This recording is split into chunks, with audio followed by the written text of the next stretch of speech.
2 متر و40 سم. هنقيس كده 2 متر و40 سم. الملايه سرير كبير، سرير 160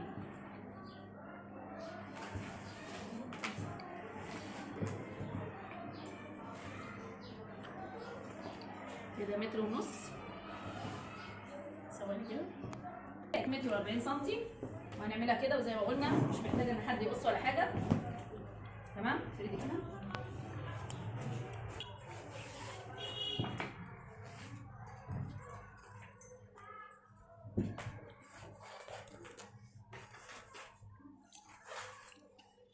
كده طلعت الملايه اهي. تمام. وهبتدي اشتغل على المخدات والخدادات. زي ما قلنا المخده الكبيره لازم نفرد القماش كده. الملايه معايا، اخد المخده من عند البورصه، هقيس 92 سم، وهاتني تاني المخده الثانيه، وهبقى كده 92 سم. انا خدت 92 وهقيس طول المخده اللي هي 160 سم كده لحد 50، وهاخد 10 سم تاني، ادي 160. تمام كده. انا هقص من هنا كده، هظبط شغلي وابتدي اقص من هنا. ابتدي كده اقص، اطلع طول المخده معايا.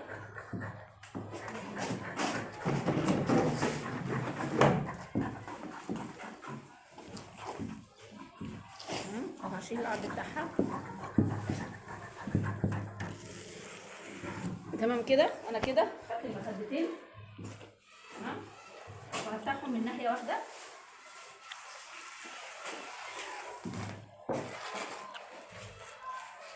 تمام كده. انا كده عندي مخدتين خلاص كده جاهزين. مخدتين، شكل المخدتين اهم يا جماعه. تمام. هنبتدي نشتغل على الخداديات.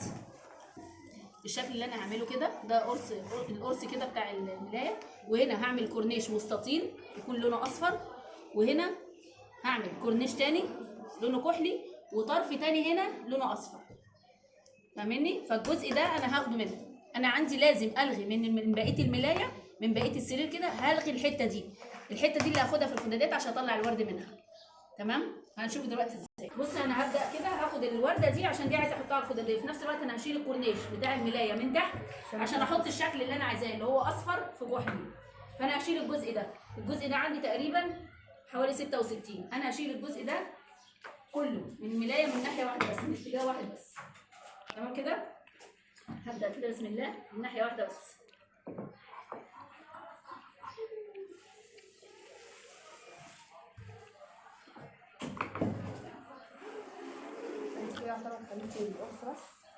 القرص والحته اللي ورا. انا كده خدت القرص والحته اللي ورا. القرص والحته اللي هي تبقى الناحيه الثانيه اللي هي جنب الحيطه. كده شلت الجزء اللي هو تحت اللي انا احط منه فرنش. دي عندي كده الملايه اهو. عندي الملايه اهي. ده الجزء اللي هتحط جنب الحيطه، وده الجزء الثاني اللي انا هبتدي اشتغل عليه. تمام كده. وصلت. بس انا هشتغل على الجزء ده. يبقى انا عندي القرص بتاع الملايه، وعندي الجزء اللي هو تحت اللي حوالي 25 او 30 سم. يبقى انا عندي كده ايه زياده. خلاص. طب عايزه اتاكد ازاي ان انا عندي كده هيكفي حلو قوي. انا عندي القرص من فوق كده 160 صح؟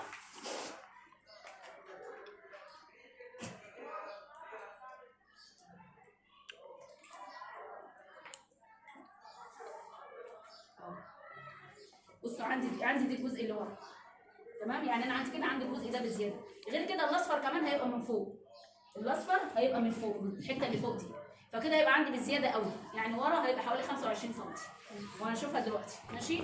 هنشيل كده عشان هيكفي معايا الطول بتاع المخده ولا لا. لو طلع معايا صغير يبقى انا هاخده عرض. طيب طالع معايا 70 بالظبط يبقى انا هاخد كده بطول الملايه يبقى حلو. تمام. 70 وهاخد ال 50 دي الخداديه.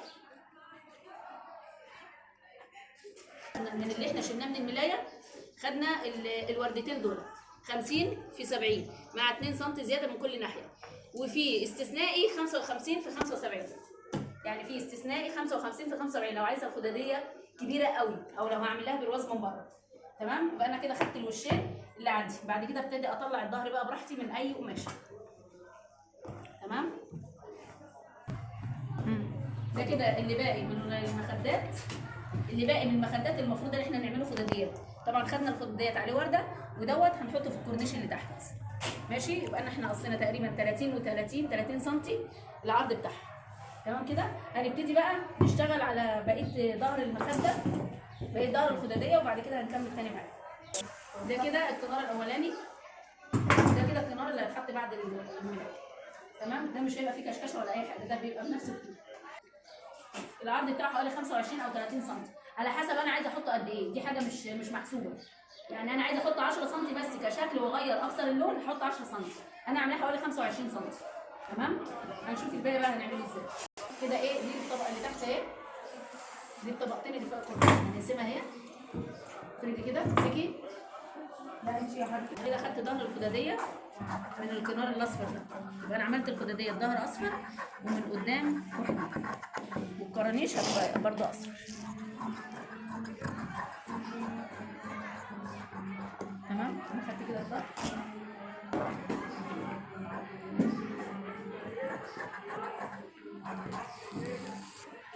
كده انا خدت الوش والظهر، يا دوبك هاخد بس القلابه. تمام كده. خدت الظهر والامام والخلف كده، وخدت القلابه بتاعتي اهي. تمام كده. كده الخداديه جاهزه معايا. وكرانيش عايزه اعمل كرانيش، هعملها من الاصفر عشان تبقى كسر اللون يبقى شكلها حلو.